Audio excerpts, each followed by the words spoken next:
Nakatanggap ng regalo mula sa presidente ng United Arab Emirates ang isang nurse na overseas Filipino worker. Kapalit nito ay mensahe mula mismo sa Pangulo na nagpapasalamat sa kanyang serbisyo noong panahon ng pandemya.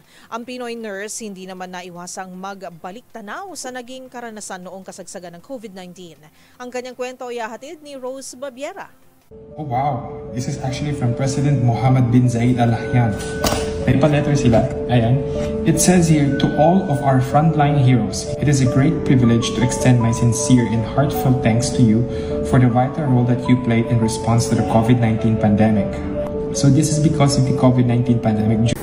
Isang Pilipino na nagtatrabaho sa United Arab Emirates o UAE bilang isang nurse ang nakatanggap ng regalo mula sa Pangulo ng bansa bilang pagkilala sa kanyang serbisyo noong panahon ng pandemya. Sa isang video na in-upload ni Tito Michael, pangalan niya sa TikTok, casual na nagtatrabaho ang nurse nang saglit siyang inabala ng isang empleyado mula sa Human Resource o HR at inabutan ng isang box. Kita sa mukha ng nurse na wala itong ideya kung ano ang laman ng munting regalo. Ngunit bago buksan ang box, binasa muna niya ang mensahe na kalakip nito kung saan niya napagtanto na ito pa ay galing sa Pangulo ng UAE bilang pasasalamat sa mga nasa linya ng mediko na walang pagdadalawang isip na tumupad sa kanilang sinumpaang trabaho na magligtas at rumesponde sa mga naapektuhan ng COVID-19.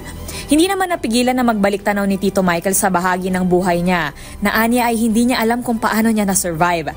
Kwento ni Michael, noong panahon ng pandemya, siya ay isang ward nurse, isang role na talagang kailangan sa mga ospital noong panahong iyon. Ngunit hindi lamang ginawa ni Michael ang kanyang trabaho bilang ward nurse. Siya ay nanguna rin bilang isang team leader sa Intensive Care Unit o ICU ng ospital na pinagtatrabahuhan. Pag-amin niya, nabalot din siya ng kaba noong mga panahong iyon at paulit-ulit na tinanong ang sarili kung ligtas pa ba ang ginagawa. Pero mas nanaig ang puso ng pagseserbisyo kay Michael na mahalagaan niya lalo na sa panahon ng krisis. Kung mayroong isang bagay na natutunan ang nurse sa karanasang ito raw ay ang maniwala sa sariling kakayahan. Sa huli, binuksan na niya ang regalo kung saan tumambad sa kanyang isang gintong barya at dito nakaukit ang mga katagang frontline heroes. Labis naman ang pasasalamat niya sa gobyerno ng UAE na nakaka-appreciate ng kanilang mga sakripisyo bilang nurse. Oh wow, better late than never. Thank you so much, Mr. President. So tingnan na natin kung ano ba yung gift ni Mr. President. Oh wow! Ooh, is this even real? Totoong gold ba to? Pwede ko ba ito masanla? Oh wow, ang galing! Oh wow! I'm not sure if you could see but it says here, to our frontline heroes.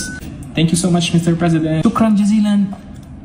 Binaha naman ng pagbati mula sa mga netizen ang video na ito. Para sa DZRH TV, ito si Rose Babiera. Una sa Pilipinas, una sa Pilipino.